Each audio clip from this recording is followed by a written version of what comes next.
পূর্বে জোট করেছি বিএনপির সাথে, তখন এই জাতীয় প্রশ্ন অনেকেই করেছেন। এটি হচ্ছে একটা নির্বাচনী সমঝোতা। আসলে এটি সবাই সবাই দলীয় কাজ যার মতো করে করবেন। এখানে কোনো দলের আদর্শ কোনো দলের ভিতরে প্রবেশ করবে না। জামাত তার নিজস্ব আদর্শ নিয়ে কাজ করবেন, তার নিজস্ব কর্মপদ্ধতি দিয়ে কাজ করবেন, এনসিপিও সেটা করবেন, বাকিরাও সেটা করবেন। আমরা কেউ আর কিন্তু কারোর নির্বাচনে ভিতরে ঢিলে জয়ী দিতে হলে যাচ্ছি কোন না। আদর্শের ভিত্তিতে কাজ হবে, মানে জয়ী হলে দেখুন কার আদর্শ প্রিভেইল করবে?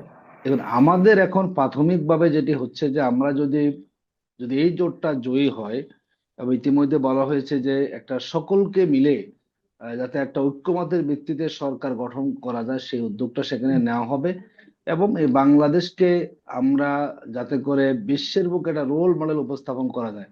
অনেকেই বলেন যে ইসলামপন্থীরা ক্ষমতা আসছে, নানাবিধভাবে তারা ট্যাগিং দেওয়ার চেষ্টা করে থাকেন। আমরা মনে করি আগামীর বাংলাদেশের যে সম্ভাবনা আছে, রাষ্ট্র সংস্কারের যে দিকগুলো আছে, মানুষের জন্য একটা কল্যাণ রাষ্ট্রের যে দিকগুলোকে আমরা সামনে নিয়ে এসেছি, আর যদি আমরা এই জোটটা যদি আমরা সর্বোচ্চ আসন পাই, আমরা সেই দিক বিবেচনা করে সকলের চিন্তা, সকলের যার যার নির্বাচনী ইশতেহারকে সামনে রেখে আশা করি একটা সুন্দর নীতি আমরা নিয়ে তার ভিত্তিতে দেশটাকে আমরা পরিচালনা করার সুযোগ পাবো।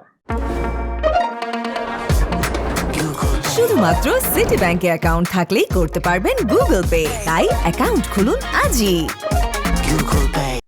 মানে নির্বাচনে জয়ী হলে তারপরে সেই নীতির কথা মানে চিন্তা করবেন। আমরা আগে নির্বাচনে বৈতরণী আমরা পার হই, দেন আমরা তখন এই সরকারটা কিভাবে চলবে, আমরা কোন দিকগুলো অগ্রাধিকার দেব, তখন সেটি আশা করা যায় খুব অল্প মানে সময় যেমন নির্ধারণ করে তারেক আমরা রহমান সেটি বলছেন গ্রহণ আই হ্যাভ করতে এ পারবো। প্ল্যান, দেশে নেমেই বললেন আই হ্যাভ এ প্ল্যান। আপনাদের কি আগে থেকে কোনো প্ল্যান নাই যে আসলে আদর্শিক বিষয়গুলো কিভাবে ম্যানেজ করবেন বা জোটগতভাবে কাজটা কিভাবে করবেন? এই প্ল্যানটাকে পরে করবেন? দেখুন আমরা আমরা কিন্তু কোনো জোট এখনো বলছি না। এখানে 11টি দল এক হয়েছেন, তবে 11 দলের একটা ব্যালট বক্স হবে, যাতে বাকি 10টা দল তারা একযোগে সেখানে কাজ করবেন। আমাদের জোটের কিন্তু কোনো আলাদা ইশতেহার হবে না। প্রত্যেকটা দল তার জায়গা থেকে সেখানে তার ইশতেহার দিবেন এবং তারা জনগণকে উদ্বুদ্ধ করবেন। এবং যারা সেখানে পার্লামেন্টে আসন বেশি পাবেন, সেখান থেকে হয়তো রাষ্ট্রের একটা প্রতিনিধিত্ব সেখানে যাবে। আমরা মনে করি 11 দলের যে অভিন্ন লক্ষ্য, আমাদের প্রথম লক্ষ্য হচ্ছে দেশ আমাদের সবার আগে, দেশটাকে ধারণ করি। আচ্ছা, এই এবং লক্ষ্যগুলো নিয়ে এই নিশ্চয়ই আরো কথা বলার সুযোগ হবে, কিন্তু এটা বুঝলাম যে আপনাদের আলাদা ইশতেহার হবে না। আমি ডাক্তার আব্দুল তুষারের কাছ থেকে একটু শুনি যে জোট তো একটা মানে নির্বাচনের আগে আমাদের সবসময় নির্বাচনের গুলো সময় আলোচনা হয়, এবার একটু বিশেষভাবেই মনে হচ্ছে যেন আলোচিত যে আলাদা ইশতেহার হবে না।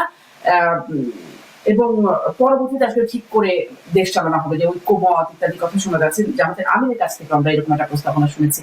আপনার কাছে আসলে কেমন মনে হচ্ছে এবারের জোটের সমীকরণটা?